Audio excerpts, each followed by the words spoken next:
Police find a family murdered in their home. The victims are covered with strange marks. To catch the killer, forensics experts must find out what caused the wounds.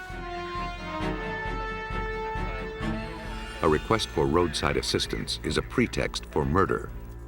Can telltale marks on a car battery connect the killer to the crime? Police are on the trail of a psychopath. Investigators must rely on an ordinary screwdriver to stop him in his tracks. Like fingerprints, tool marks found at a crime scene can single out a murderer. More than one killer has tripped himself up on his own tools of death.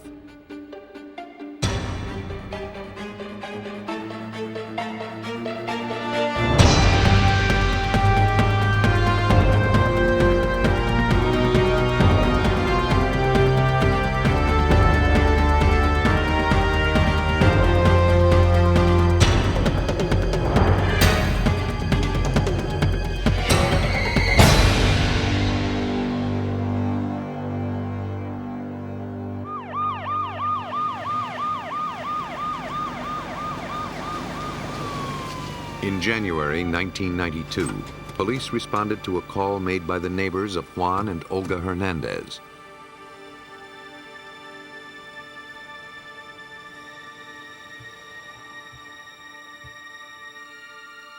They reported a violent commotion coming from their home.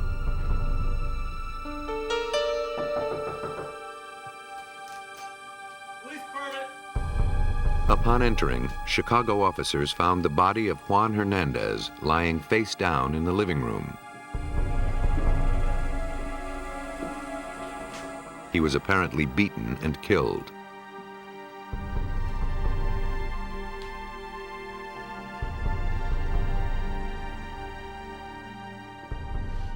As they cautiously searched the house, police entered the nursery.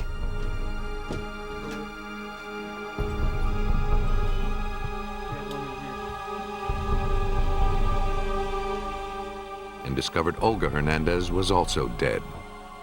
Nearby lay the body of her 10-month-old daughter.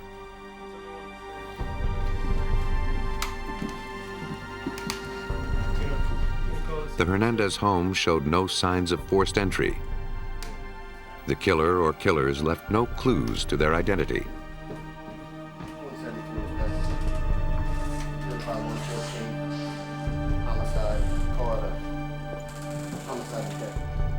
The detectives on Chicago's homicide squad had seen a lot of horrible crimes.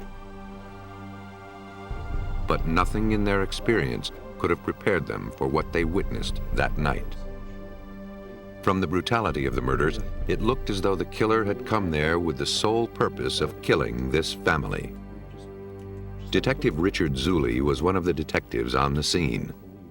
It was actually the worst beating I've ever seen. And initially, we couldn't tell whether or not it was just a beating or if there was a weapon, like a shotgun maybe involved, because there was just so much blood on the scene.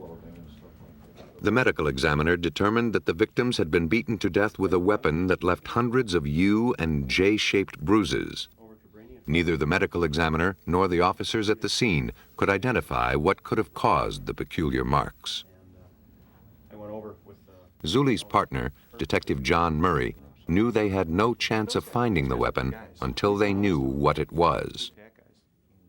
Time is of the essence, because if we can identify what it was, and we were thinking of a meat tenderizer, a tire jack, all kinds of things. Yeah. Now it would be important to get back to the scene or the area of the murder to try to recover it. Detectives knew that identifying what caused the marks was the first step to finding the killer. 171 dispatch, start rescue, code gray. Whoever he was, he had thoroughly covered his tracks, leaving behind only the telltale wounds.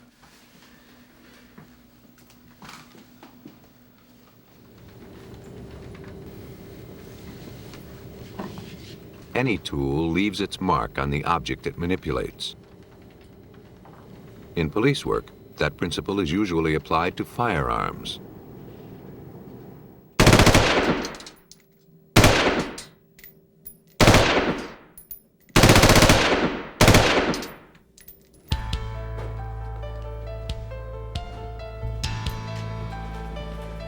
To see if a particular gun had been used in a crime, a ballistics expert test fires it.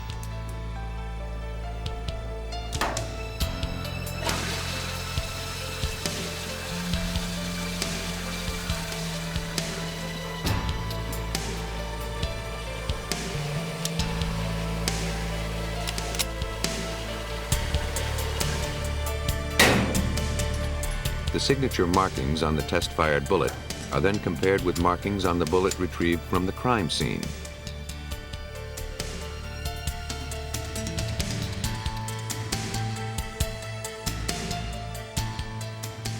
If the markings are the same, the case is made. When a tool is used in a beating death, the task is a similar one. By examining characteristics of a victim's wounds, experts can often prove that one tool and one tool only was the instrument of death. Hoping to identify the wounds on the bodies of Juan and Olga Hernandez, the medical examiner sent photos of the markings to the Chicago Police Crime Lab. Forensic investigator Bill Sherlock, an expert in firearms and tool mark identification, compared the marks against various tools. Baby that was murdered in this case. The wounds were consistent in size and shape, bruises left by a heavy object. But in the curved area at the bottom of each wound, the skin had been broken. We weren't sure what type of tool it was. I was not aware of any tool that would make this kind of marks, any store-bought tool, any of the tools that are used by the various trades. So it was kind of a challenge to try and find out what made these particular markings. After nearly a week of testing one kind of tool after another, Sherlock could not find an absolute match. The most likely weapon was the butt of an automatic pistol, but Sherlock wasn't completely satisfied with that conclusion. If used like a hammer, the butt of a pistol could have caused the bruises on the victim's skin, but not the lacerations. The marks looked somewhat consistent with the marks from a butt of a gun. We couldn't explain why we had the tearing of the skin and why we had the shapes that we had. A chance event provided Detective Zulli with a possible explanation. Off duty, he realized he held a likely answer in the palm of his hand. At home one day, I was cleaning my gun. And as I'd slid the magazine out of the gun, I was cleaning it and looking at it, and I thought, gee, that's kind of similar in shape to the wounds. With its magazine removed, the butt of a semi-automatic pistol would have thinner, sharper edges, more capable of leaving the marks seen on the murder victims. Without the magazine and its bullets, the gun would be lighter and less effective as a bludgeon. It would have taken longer to inflict fatal wounds. Sherlock tested his theory on a slab of modeling clay.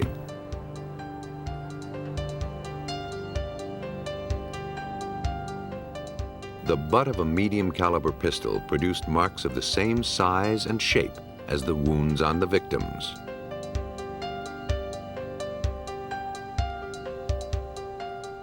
So now we kind of knew that we were looking for that a gun was used to do this, but we still didn't know what gun or where or anything else. That came later. Forensics had identified the type of weapon used to commit the crimes, but could it be linked to a killer?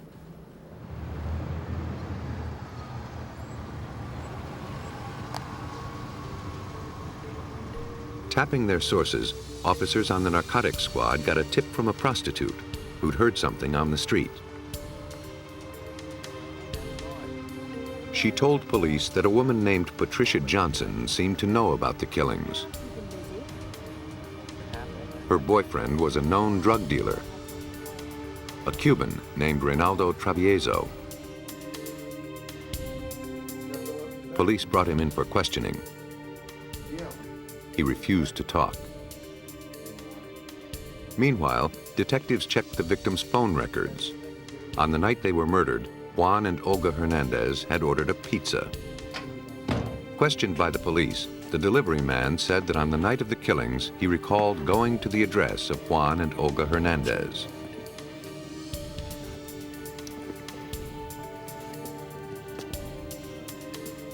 But when a woman answered the door, she told him she hadn't ordered a pizza. Police brought him to a lineup that included the suspect's girlfriend, Patricia Johnson. He recognized her as the woman who'd answered the door at the Hernandez home.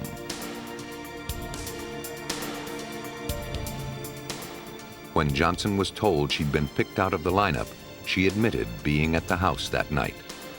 She told police Travieso was the killer. Her willingness to talk was a stark contrast to her boyfriend. He was stoic and friendly and very polite, but a guy that could sit upright in a chair for hours and talk to you freely. Murray questioned Travieso again. Years of interviewing suspects have taught the detective to read subtle gestures that could reveal more than words alone. But Travieso wasn't playing.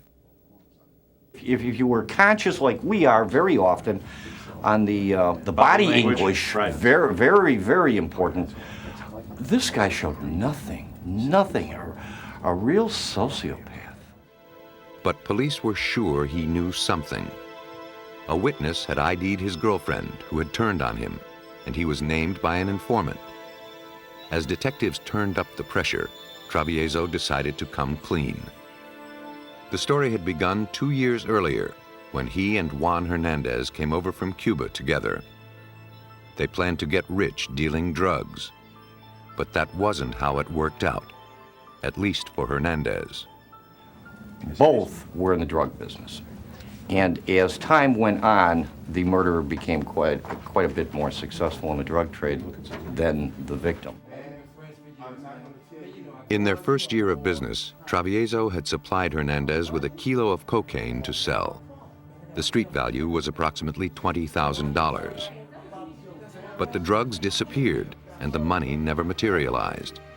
Travieso demanded payment, but Hernandez held him off. A month later, Travieso decided to give Hernandez a second chance and gave him another kilo to sell. But that too disappeared. Travieso had trusted Hernandez, and his trust had been betrayed. Now it was time to collect. Patricia Johnson's statement confirmed that Travieso had used the butt of his gun to kill Juan and Olga. The confessions had come as a surprise, but the law demands more than a confession to ensure a conviction. At trial, the defense could argue that a confession was coerced, or the defendant could recant it. To make their case, police needed to provide corroborating evidence. They needed to find the weapon.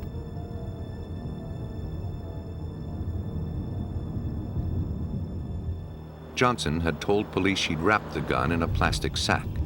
From a moving car, she'd tossed it off a bridge into the river.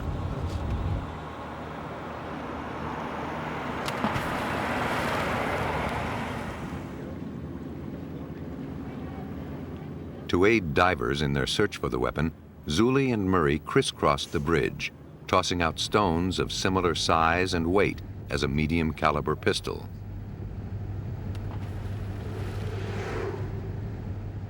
John and I spent a day driving across that bridge with rocks about the same size and weight of a medium caliber weapon. And we drove across, throwing them out of the squad car and into the river. And noting that they were all landing about the same distance from the bridge in about the same place. To coordinate their search, divers stretched polyester rope across the river, forming a grid.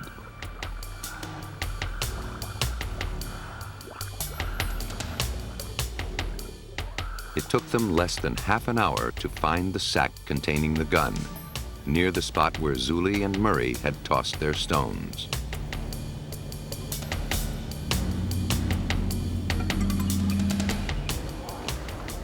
The weapon was a .32 caliber semi-automatic pistol. With its magazine removed, police believed it could have caused the unusual wounds on the victims' bodies. But to prove it beyond a reasonable doubt, the detectives needed harder evidence, evidence only a forensics expert could provide. Police divers in Chicago had found what they believed to be a murder weapon in a plastic bag. Cuban immigrant Juan Hernandez had taken drugs to sell on consignment, then never delivered the cash. Now, he, his wife, and his infant child were dead.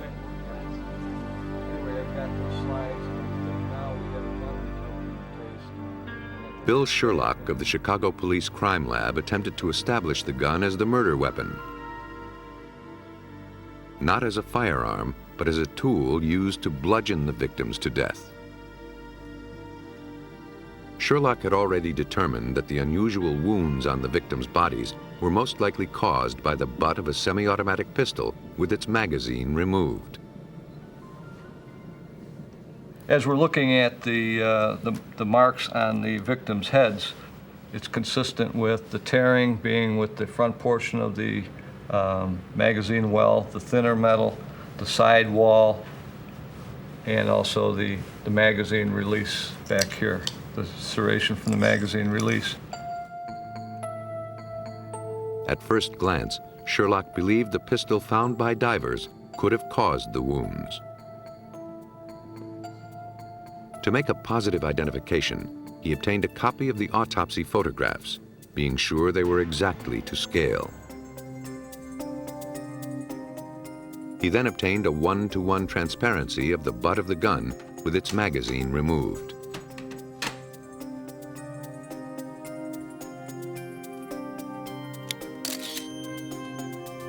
He placed the transparency over the life-size photograph of the wound. After closely comparing the gun's metal edges with the cuts on the victims, Sherlock felt he had a perfect match.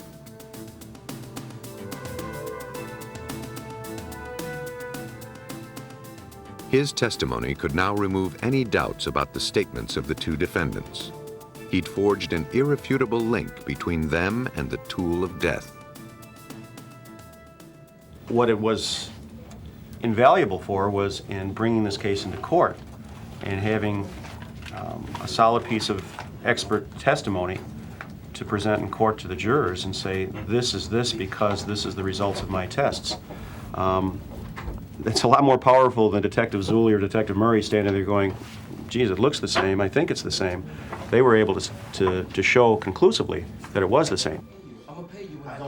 Reynaldo Travieso's pistol became a bludgeon by accident. He'd come to the home of Juan Hernandez, hoping one last time to get the money he was owed. But Hernandez didn't have enough. Travieso put the pistol to his head and pulled the trigger, but the magazine jammed. Enraged, he resorted to beating his victim. In the process, the gun magazine fell out.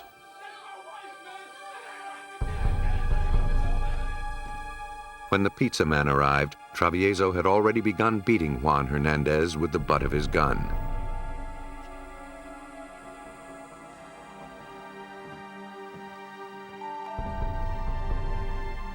But the unpaid debt hadn't been satisfied. After Juan was killed, Olga Hernandez would also die, along with the baby she did everything to protect. And clearly, in examining the scene, it was apparent to us that Mrs. Hernandez was doing what she could to try to protect her child during the course of this attack.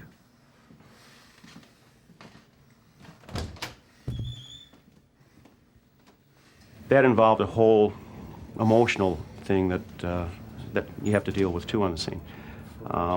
You know, when you recreate the scene and you're visualizing what happens, you're creating all this. So you can imagine the terror and the fear and everything else that was happening.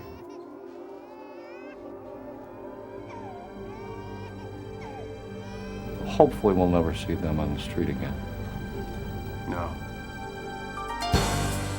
Tool mark evidence had made a critical difference in putting Reynaldo Travieso and Patricia Johnson behind bars.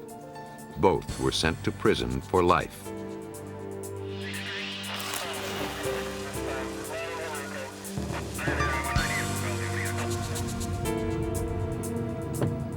In Louisiana in 1984, police had to rely on more subtle tool mark evidence to crack a case of murder. Responding to the report of a shooting in the small town of Zachary, 15 miles from Baton Rouge, police found a car with its hood raised, parked at the side of the road.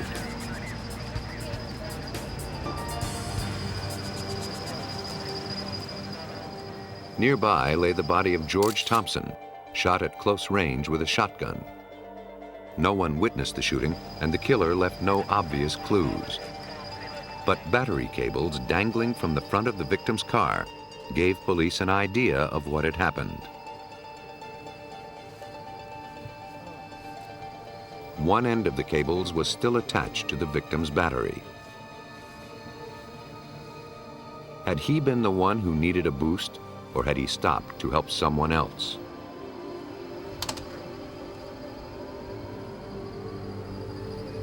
The victim's car started without any problem. Apparently, he had pulled off the road to assist another driver. If police could find the second car, they might also locate the killer.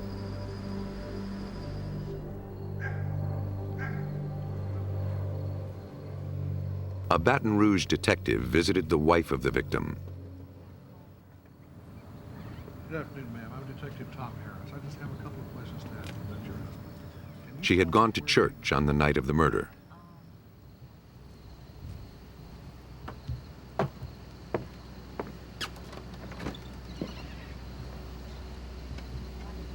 When she returned home around 10 p.m., her husband told her he had to help someone start his car. He left without saying exactly where he was going. According to Lois Thompson, her husband rarely went out that late. Whoever it was he was going to help must have been a close friend. Lois Thompson never saw her husband again. It seemed to police that the call for assistance was a trap. They suspected the killer may have lured the victim to the crime scene with a plea for help.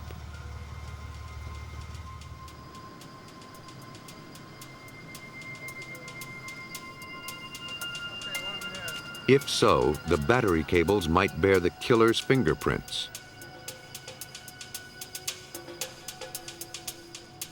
They were sent for examination to forensic expert Pat Lane of the Louisiana Crime Lab. He placed the cables in a fuming chamber designed to make latent fingerprints visible.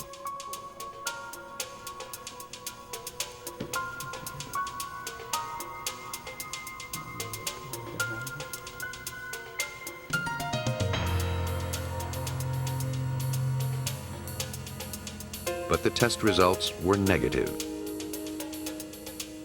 Well, we didn't come up with any fingerprints on any of the clamps or the cable. So essentially, the fingerprint examination was a washout, and I thought that I was going to be through with this evidence at that time. The case stalled until a few days later, when detectives got a phone call that brought them a lead. The caller told police to check out a parking lot at an apartment complex in Baton Rouge. Police found a yellow Buick that matched the description of the second car observed by a passerby prior to the murder. It belonged to Brenda Perkins. The tip was placed by her neighbor, a relative of the victim. Faced with suspicion of involvement in a murder, Perkins was more than willing to talk to police. Detective Bernie Taylor of the Zachary Police was at the scene. One of the questions that, naturally came up is, well, have you been having trouble with this car? Perhaps, battery trouble. The car had a brand new battery. Perkins told police she'd had no trouble starting it.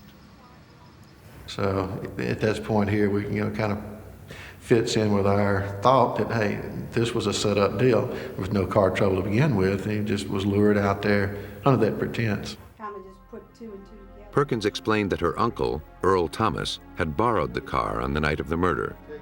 Thomas was the brother-in-law of the murder victim. But Brenda Perkins had even more damaging evidence.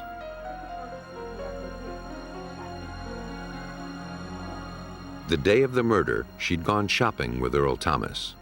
He'd made only one purchase, shotgun shells. Perkins asked him why he needed them. At first, he said for hunting. But with deer season several weeks away, she prodded him to tell her the truth.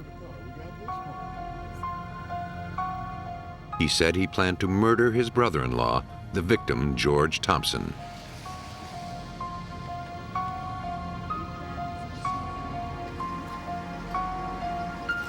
A receipt found in the trunk of Perkins' car totaled $2.97 plus tax.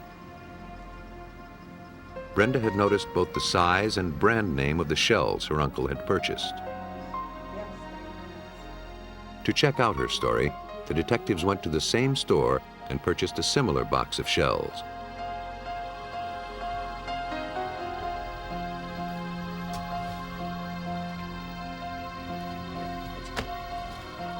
The amount on the receipt was $2.97 plus tax.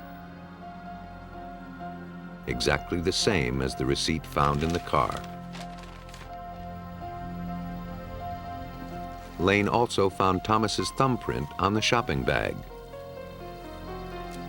The detectives now had circumstantial evidence that Earl Thomas was the killer, but they required something more solid.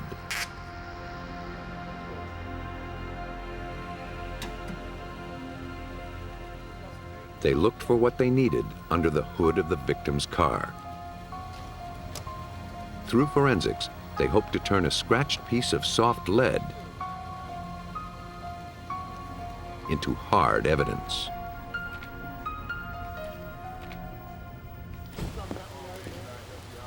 In the murder of George Thompson, Louisiana police were building their case against his brother-in-law, Earl Thomas. Had Thomas set a trap for Thompson, calling for help and then killing him? The case was missing one crucial element, a way to link Thomas to the crime scene.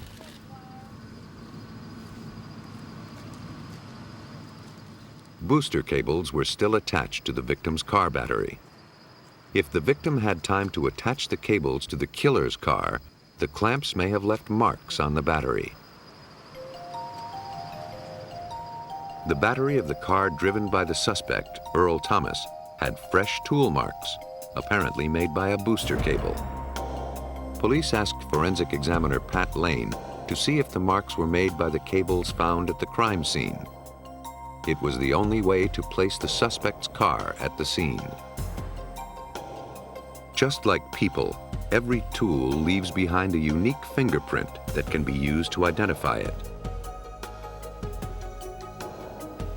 The suspect's battery not only had bite marks left by the teeth of a booster cable, it also had a scratch, apparently caused when the cable was hastily removed. Lane suspected that a single tooth on one of the jaws of the cable may have caused the scratch. To test his theory, he took the cable found at the crime scene and made test marks on a flat piece of lead. A comparison microscope enables him to examine two sets of marks at the same time. On one side were the marks on the suspect's battery clamp. On the other, the marks made by the victim's battery cables.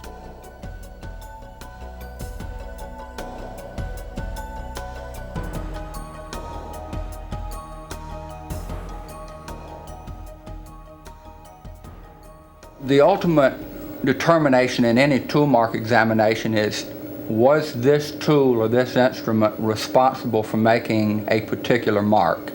And in this particular examination, my determination was the mark that we see on this clamp here in the monitor and this reference mark that I know to have been made by the jumper cables have the same source.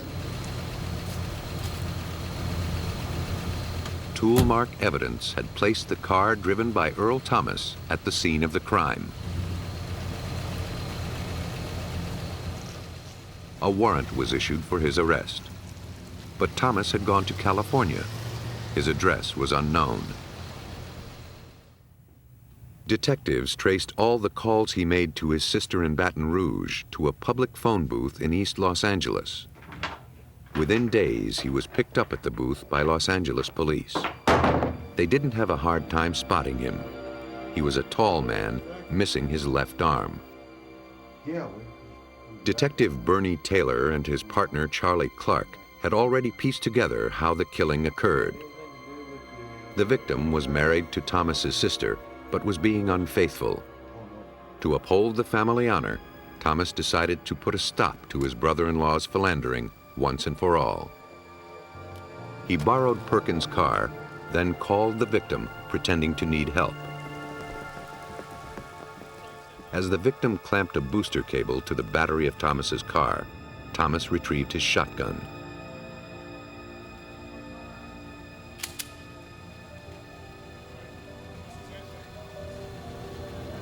Told you to leave her alone.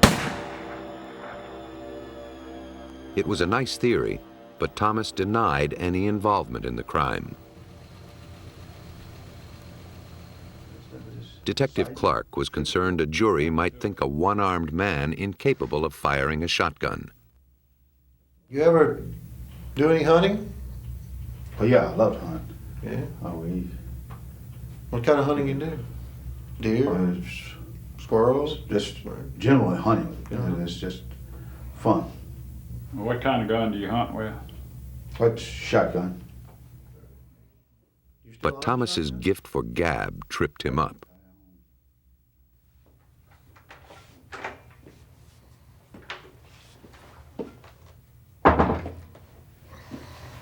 Well, what do you think? I think he's a con artist. Earl was a con artist. He rambled. If you ask him about the case, then he would start rambling on something else. And so we decided we knew that he did hunt. And so we started asking about his hunting. And so I asked him, well, Earl, how do you handle that shotgun when you only got one hand, you know? And Earl said, well, I just put this arm out like this and lay that shotgun on it here and steadied it. And he said, no problem. Man, I told you to leave her alone, man. Don't do that to her, man. Earl Thomas successfully entrapped his brother-in-law with his scheme. But the hunter also unwittingly snared himself. The scratches from the clamp marked Thomas as the killer. This lead clamp, a $1.98 piece of lead, put a man in jail for 20+ years. When Bernie Taylor brought this piece of evidence into the laboratory, I knew exactly what he wanted before he ever finished the request. And I told Bernie at that time, I said, Bernie, it's theoretically possible, but I have to tell you it's a long shot. But we'll give it our best shot. And ultimately, this piece of evidence was linked to not just one pair of jumper cables, not just one clamp, but to one tooth on one clamp of that pair of jumper cables. Let you get back in, get set. In the small town of Zachary, solid detective work turned a case of circumstantial evidence into a conviction based on forensic science.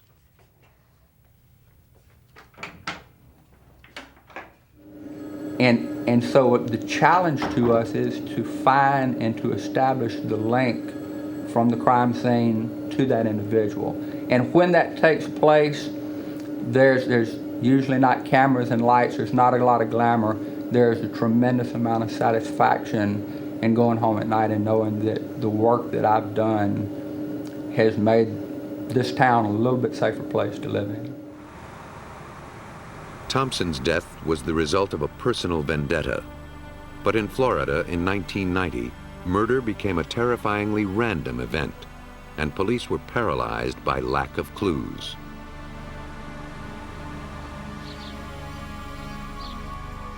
On August 26th, students were returning for the fall semester at the University of Florida in Gainesville.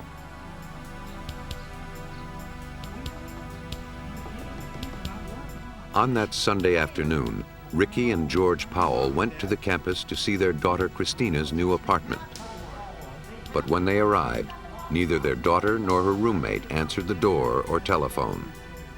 The parents asked the building manager to let them in, but the women had changed the lock. The manager didn't have a key. The Powells' concern grew with every hour their daughter was away. Fearing the worst, they contacted the police. A Gainesville police officer met them at the apartment. He then forced open the door. As he entered, he saw a dead woman posed on the couch. He blocked the parents from following him. He didn't want them to disturb the evidence, and he feared the killer might still be inside.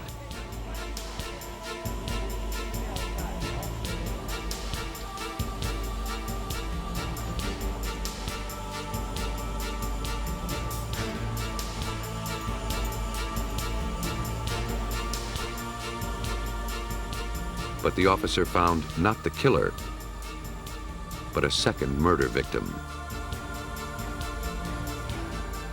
Both women had been raped, then stabbed.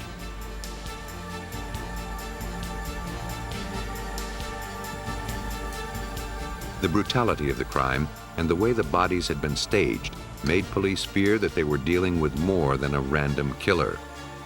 Whoever murdered these women was cunning and methodical. Police feared it would only be a matter of time before he struck again.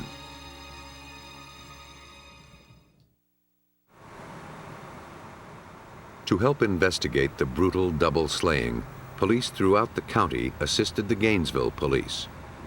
Among them was Detective Sergeant LeGrand Hewitt of the Alachua County Sheriff's Office. And then the killer struck closer to home. About midnight, Sunday night, one of our records clerks at the Alachua County Sheriff's Office failed to show up for work. Her supervisor and co-workers got concerned about that and notified our watch commander. A deputy was sent to Krista Hoyt's apartment. No one came to the front door, but he saw a gap in her Venetian blinds. The deputy got on his knees and put his flashlight up into the room that was there, and it happened to be Krista Hoyt's bedroom, and she was sitting on the side of the bed in a staged position, decapitated. Adding to the horror, 2 days later, 2 more victims were found, raped and stabbed in a similar fashion.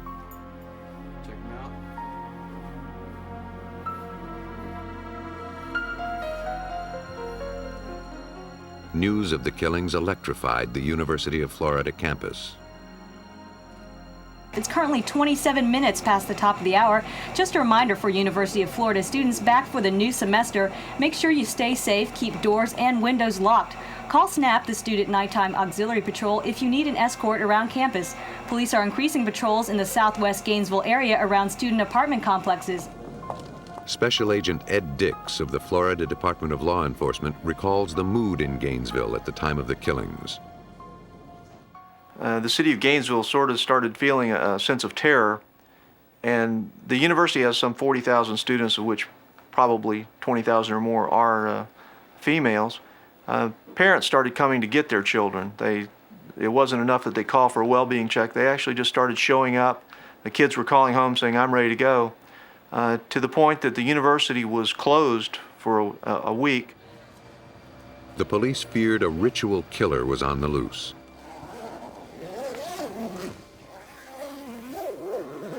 A serial madman who'd claimed 5 victims in 3 days.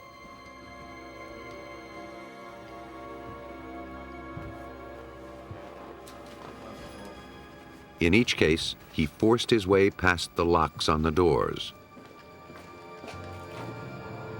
At the first location, he jimmied the lock of a wooden door. At the second and third locations, he'd removed the security pin from a sliding glass door. Special Agent Ed Dix believed the same tool had been used at the last 2 locations. The sliding glass door had been broken and pried and had left some marks in the aluminum. The police photographed the damaged areas around each of the sliding doors where the killer had gained entry.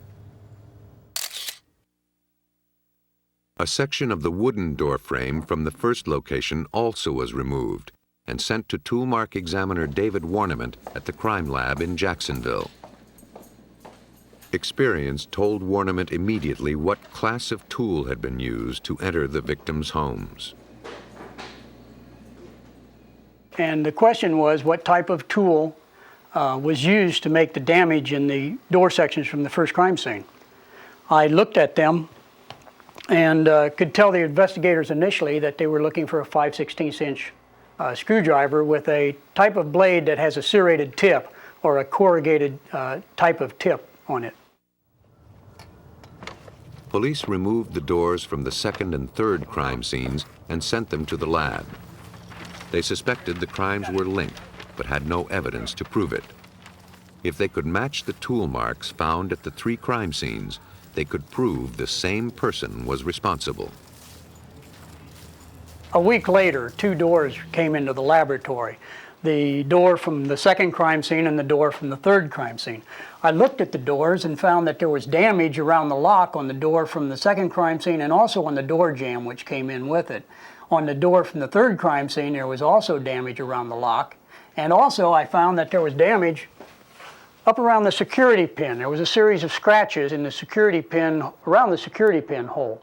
And what I noticed was they were very typical, and they appeared to have been caused by trying to jimmy the door and remove the security pin and gain entry. Warniment made a silicone cast of the damage on each of the doors. The silicone is mixed with a hardening agent. When it sets, it forms a perfect impression. After studying the impressions from the 3 crime scenes, Warniment concluded that the killer used a screwdriver with a 5/16" serrated blade. Police now knew that they were dealing with one killer who used the same screwdriver to break into his victims' homes. If they could find the screwdriver, they would find the killer. Over the next 4 months, throughout Florida, if a suspect was arrested with a screwdriver on his person or in his car, the tool was sent to David Warniment. Examined under a microscope, even the blade of a brand new screwdriver leaves a striated mark that's totally unique. It becomes more distinctive over time, acquiring the nicks and scratches that come from use. But after examining dozens of screwdrivers, Warniment found nothing that matched the tool marks at the crime scene. Police had few leads and no immediate suspects. A killer was on the loose, and they feared that more women would die.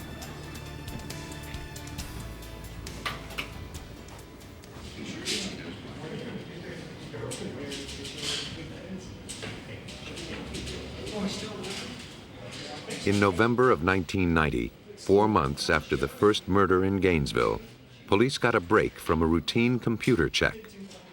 A man picked up in Ocala for robbery was wanted in Shreveport, Louisiana for shooting his father. The computer had already identified Shreveport as the scene of a crime very similar to the murders in Gainesville. It might be a coincidence. But Special Agent Ed Dix decided to look for a connection between the suspect in Ocala and the Gainesville murders.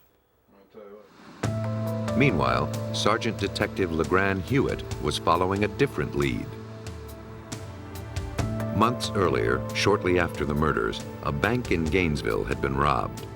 It was not far from the second murder scene. Shortly after the robbery, police officers saw 2 men enter the woods nearby. The suspects eluded police, who called for backup. a tracking dog was dispatched to pick up the scent.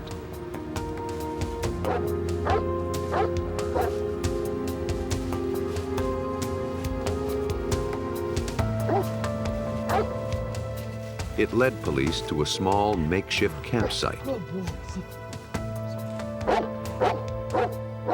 There, they found a large number of dye-marked bills, apparently stolen in the bank robbery that day.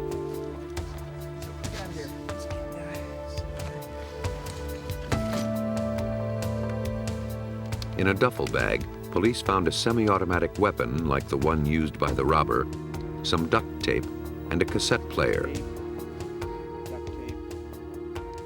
On the tape was what seemed to be a veiled message.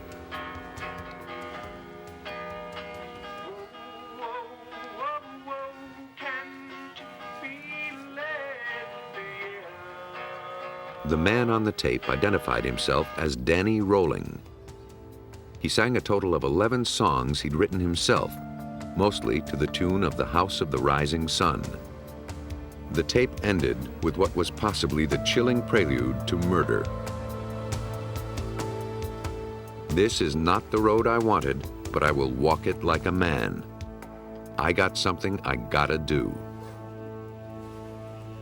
The tape proved that Rolling had been in Gainesville at the same time the killings occurred. Looks like some blood on the gloves. At the campsite, police had also found a screwdriver. But at the time, there had been no reason to suspect Rolling's involvement in murder. His apparent MO was bank robbery, a crime far removed from brutal sex crimes. At first, the screwdriver wasn't examined. The investigators had said it was essentially a screwdriver from a campsite that was occupied by a bank robber. And at that time, no one attached any significance to the campsite. But there was evidently something in the back of my mind that just said, told me not to eliminate the tool. Warniment decided to take a closer look at the screwdriver. I placed tests on the from the screwdriver from the campsite on the microscope, and also my silicone casts of the marks from the door from the third crime scene. And within about 5 or 10 minutes, I all of a sudden saw a tremendous correspondence of individual characteristics, and thought to myself, I've just identified this screwdriver as making the damage on the door from the third crime scene. He performed a similar test on the sliding door from the second crime scene. And again, compared them directly to the screwdriver blade in this case, and I was able to see enough correspondence to say that the screwdriver from the campsite caused the damage on the door and the door jamb from the second crime scene. The tool marks proved that the screwdriver found at Danny Rolling's campsite was the same tool used to break into the victim's apartments. Faced with the mounting evidence against him, Rolling decided to reveal the criminal life he'd led.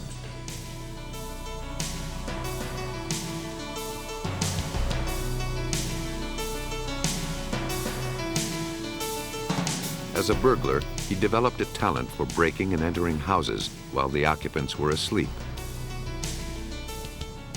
His whole life, I suppose since he was a teenager, he had spent as a peeping Tom, and then as a burglar, then as a rapist, and he was an extremely good burglar.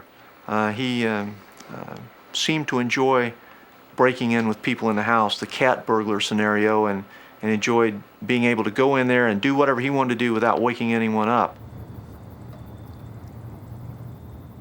Like so many other serial killers, Rollings had begun as a peeping Tom, peering in women's windows in the dark. Then he became a cat burglar and progressed to murder. His break-in tool of choice was a screwdriver with a serrated blade 5/16 of an inch wide. He was proud of his ability to open any door without a sound.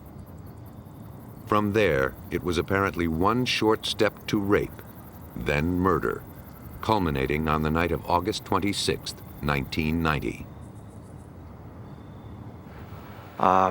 He said as he was peeping in the windows, he saw a girl changing clothes or just come from the shower.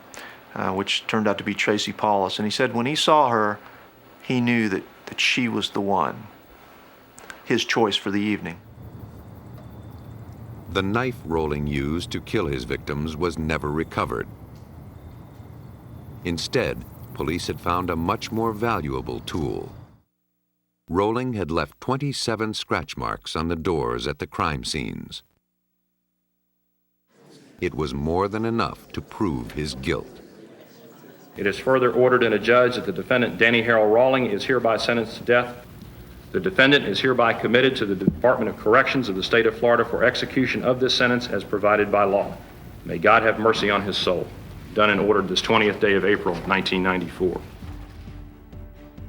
Tool mark identification is perhaps the simplest weapon in the Crime Stopper's arsenal. Requiring little more than a visual comparison.